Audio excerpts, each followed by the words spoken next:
Well, thank you very much. Wow. This is a nice building, I have to tell you. So this is a special occasion for a lot of reasons, but number one is it's our first occasion in this building using it for peace. And it's all about peace, and it's a great honor. And Marco, you've done a fantastic job in getting it ready, but it's a spectacular building, and we all appreciate it. And very importantly, we're settling a war that's been going on for decades with millions and millions of people killed. And these two gentlemen spent a lot of time backstage talking to each other, and over at the Oval Office. We were at the Oval Office together. It was beautiful. And I think it's just a very important day. And we have other leaders from other countries. And you said such beautiful things. I'd love to have you come up. We'll finish up, and then I'd love to have you come up, and if you could issue the words that you just issued backstage. It usually doesn't work, you know. It usually never happens. They said, oh, they said it much better before, but you will probably do better up here. But I'd love to have you say how you felt, because it is an amazing day. Great day for Africa, great day for the world, and for these two countries, and they have so much to be proud of. And I want to thank the leaders. I want to thank you very much. It means maybe more because we are here together for the first time ever in this building. Brand new, beautiful building. I don't want to tell you how much it costs, because I hear it's a lot. Okay? They don't build inexpensively here. But I just want to thank you very much. So please sit down, everybody. I want to thank everybody for being here. It's a momentous occasion. It's truly incredible setting. It's very few places I've seen like this. In this holy season, we prepare to celebrate the birth of the Prince of Peace. We have come to the U.S. Institute of Peace to sign a historic agreement that will end one of the longest-running conflicts anywhere in the world, with far more than 10 million people killed. Today, we commit to stopping decades of violence and bloodshed and to begin a new era of harmony and cooperation between the Democratic Republic of the Congo and Rwanda. I want to thank the two courageous leaders. They are courageous leaders. They really are courageous leaders, great people. President Tshisekedi of the Democratic Republic of the Congo and President Kagame of Rwanda. They are amazing people, and they had stories to tell me that were incredible. Really fascinating in so many different ways. Sad and beautiful, both sad and beautiful, and today makes them beautiful. I've just held really fantastic meetings with both men and representatives of other countries, where we discussed the importance of upholding this new agreement. Very detailed, powerful agreement. I also want to thank several foreign guests and dignitaries in attendance to celebrate this magnificent event, including the President of Angola. Please, would you stand? And so great to see you. Thank you. The President of Burundi. Thank you very much. Great to see you again. The President of Kenya. We have the Olympics here. You know, they do very well in the Olympics, those runners. I don't know what the heck you do with those runners, but they are very good. I've been watching them for a long time. So we have the Olympics coming to the United States. You know that. Thank you very much. And you'll come as our guest. Thank you. And the President of the Council of Ministers of Togo. Thank you. Thank you very much. The Vice President of Uganda. Thank you. It's such a beautiful color. Like all these guys are wearing these dark suits. You just stand out for a lot of reasons. You're beautiful. The Foreign Ministers of Qatar. Thank you. Thank you very much. Say hello to my friend, a great man. And the United Arab Emirates. Thank you. Thank you. My regards, right? And the Chairman of the African Union Commission. who's done a fantastic job, and thank you for all your help. We appreciate all your help. A special group of people. A very special thanks as well to Secretary of State Marco Rubio. Marco, please stand. Thank you. And thank you for putting a certain name in that building. I said, boy, that is beautiful. That blew up last night. They said, that's a great honor. It really is. On this building, it's a great honor. Thank you very much. I assume you had a lot to do with that. Just a little bit. Yeah. Thank you. Appreciate it. And Senior Advisor for Africa, Masad Boulos, who's been fantastic. Thank you, Masad. All of these people, every one of them, were indispensable in forging this agreement. Let me also recognize Senators Mike Rounds and Lindsey Graham. Lindsey, thank you. Mike, wherever you may be. Thank you. Thank you, Mike. Representatives Ronnie Jackson. Where's Ronnie? Ronnie is that great guy. He won his race in Texas by 48 points, right, Ronnie? So I don't have to ask if he's in any. I don't even have to endorse him anymore. It doesn't matter. Save the paper, right? Great job. Chris Smith. Chris. Thank you, Chris. Great. Good job. Trent Kelly. Trent.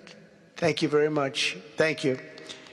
And the acting president of the Institute for Peace, Darren Beatty. Thank you, Darren, very much. Thank you very much, Darren. For more than 30 years, one of the worst conflicts on earth has been raging in eastern Congo. Millions and millions of people have been tragically killed, went on forever, and countless more have been displaced from their homes. Families have been destroyed. It's been a disaster. Many administrations have tried, but probably not too hard, knowing who preceded me. But they tried. It says they've tried. But we tried harder to end this conflict. But they've accomplished, obviously, they accomplished very little because the killing went on at levels that just got worse and worse. And today we're succeeding where so many others have failed. And this has become the 8th war that we've ended in less than 1 year. Such an exciting thing to do. This has been really, because we're talking about 30 years of fighting, 30 years, much more than 10 million lives. Last June, thanks to the efforts of Secretary Rubio and Mr. Boulos, Rwanda and the DRC reached a landmark agreement to move toward peace. They started the process. I met with some of their great representatives who are here also, and we started a great process. The compact we're signing today, which will be known as the Washington Accords, everybody sort of liked that name, formalizes the terms agreed to in June, including a permanent ceasefire, the disarmament of non-state forces, provisions for refugees to return to their homes, and justice and accountability for those who have committed illegal atrocities. Very importantly, this agreement also creates a new framework for economic prosperity. There's tremendous wealth in that beautiful earth. It's beautiful earth. But it was stained badly with blood, tremendous amounts of blood. But in the region that will support a lasting peace, and the Democratic Republic of the Congo and Rwanda have agreed to more closely integrate their economies with each other rather than fighting. And they'll be doing that. And these two gentlemen are very smart, and I think they liked each other a lot. I spent time with them. I think they liked some people may be surprised. I really do. I think they've spent a lot of time killing each other, and now they're going to spend a lot of time hugging, holding hands, and taking advantage of the United States of America economically like every other country does. So they're going to do very well. But they do have some very valuable things. They're going to have a lot of money and a lot of success, and I think they're going to get along really well, so I hope so. Thank you very much. Look at them. Look at the way they love each other. Thank you. So I have a lot of confidence in both leaders. We'll keep these commitments. I know they're going to keep them and follow through on the agreement and create a much brighter future for the people of their countries. And they're heroes within their countries because of today. And this is a big story. And So much is being written and said. All of the newscasts have it at the top of the list. And they are heroes, and we want to keep it that way. Today, the United States is also signing our own bilateral agreements with the Congo and Rwanda that will unlock new opportunities for the United States to access critical minerals and provide economic benefits for everybody. And we'll be involved. We're sending some of our biggest and greatest companies over to the two countries, and we're going to take out some of the rare earth and take out some of the assets and pay, and everybody's going to make a lot of money. These are just two of the many new agreements related to mineral supplies that my administration has achieved this year, including with Australia, Japan, Kazakhstan, Malaysia, South Korea, and many other countries. With all of these agreements, we're forging new economic security partnerships that protect the interests of America and our friends and partners, and a core feature of my administration's national security strategy, a big part of which is the tariffs. We're taking in trillions of dollars in tariffs. Nobody's ever seen anything like it, and it's given us really great national security. We'll be paying down debt. We'll be making distributions to people. And we're really doing a job. It's amazing. I was with a gentleman, the future king of Saudi Arabia, and you've heard me say this a couple of times, but 2 months ago when I was over there, he said, and actually Qatar is represented today, and UAE is represented, and your leader said the exact same thing, different words, but the exact same thing, that 1 year ago, they thought our country was dead, and now our country is the hottest country anywhere in the world. We're the hottest country anywhere in the world. Nobody's ever seen anything like it. We have over $18 trillion, that's just in 10 months, pledged or being invested or pledged to be invested in the United States. Think of that, 18 trillion. The highest amount we've ever had is 1.5. Under the Biden administration, they did much less than 1 in 4 years. Think of that. So they did less than 1 trillion in 4 years. We have 18 trillion in 10 months. It's going to be much more than that, too. No other country in history has ever been close, no matter what country you pick. So I want to thank you again, everybody, for your great vision. And I want to thank the people, especially the people that we named. Some of the others that unfortunately we didn't name, we just couldn't do that. But for your vision and for your courage, because it's made it possible to begin healing old wounds and transcending past differences and creating a future where every child of God can live in dignity, prosperity, and peace. And these are two very good men, and they're two potentially very strong countries. I'd like to now invite President Kagame to come up and say a few words. It's Rwanda. And then, if I may, President of DRC, who really is doing a great job. These are two men that are doing a great job. And again, they are so respected because of what they're doing today and the mission that they've really, I think, accomplished. And we'll see how it all works out, but I think it's going to work out really great. They want to get on to other ways of living for their people, and they're great leaders. Thank you very much. Please, Mr. President, thank you. Thank you very much.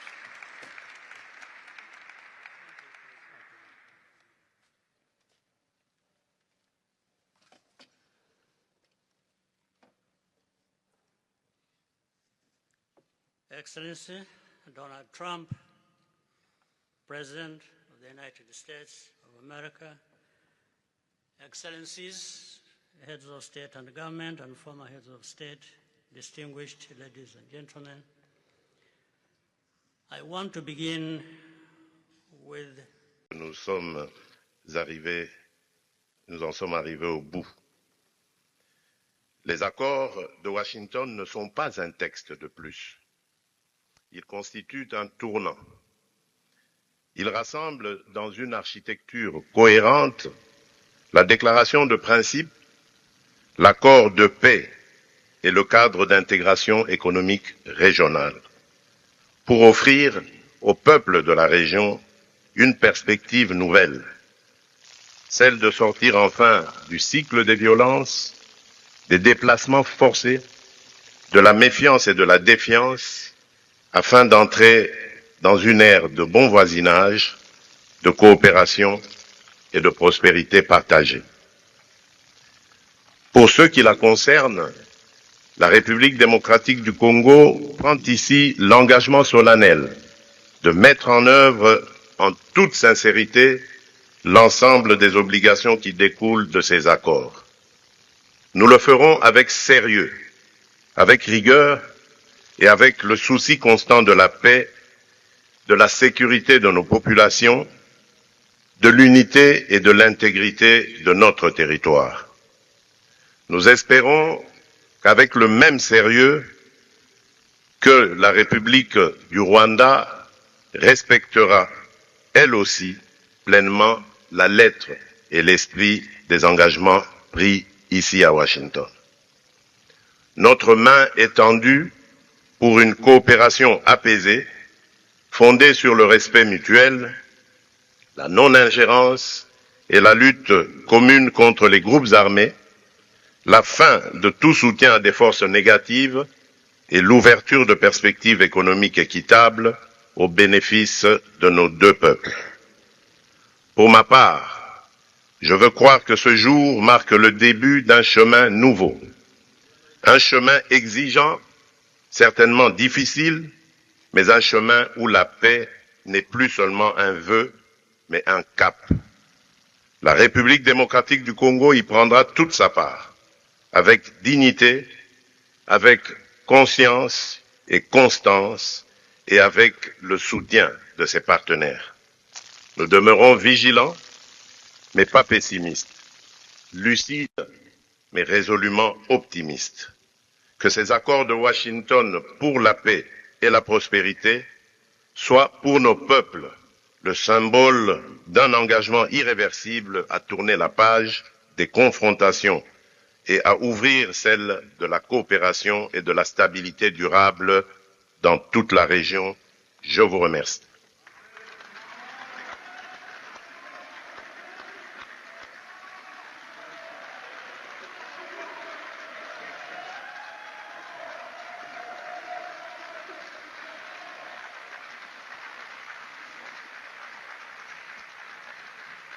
Excellency Donald Trump, President of the United States of America, Excellencies, heads of state and government and former heads of state, distinguished ladies and gentlemen, I want to begin with some words of thanks. First, to my fellow heads of state and government from Africa, your presence here confirms that these efforts enjoy the broad support necessary to succeed. I also thank Minister of State Kulaifi, representing His Highness Sheikh Tamim bin Hamad of Qatar. The role of Qatar has been absolutely central in getting us to this point. But of course, the biggest vote of thanks goes to President Donald Trump. No one was asking President Trump to take up this task. Our region is far from the headlines. But when the President saw the opportunity to contribute to peace, he immediately took it. This conflict has lasted for 30 years. We have seen countless mediations and efforts, but none has succeeded in resolving the underlying issues. President Trump introduced a new and effective dynamism that created the space for breakthroughs. His approach is even-handed, never taking sides. He orients us toward the future, not the past, emphasizing that the dividend of peace is prosperity and investment, including from the United States. More importantly, President Trump's approach is pragmatic. The process has not become an end in itself. All of these elements filter down to his dedicated team, and here I want to single out Secretary Rubio and Masad Boulos for special appreciation. We would not be here today without their efforts.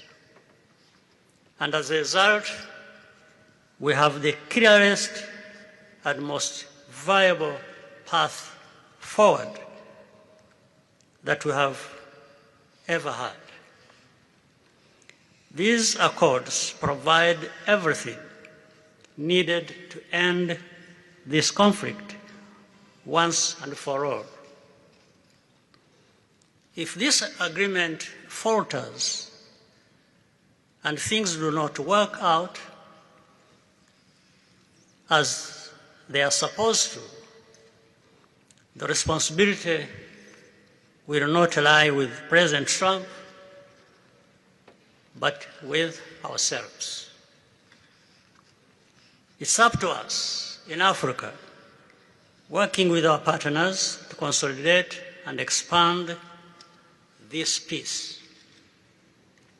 There will be ups and downs on the road ahead. There is no doubt about it. Rwanda, I know, will not be found wanting. I can assure you of that.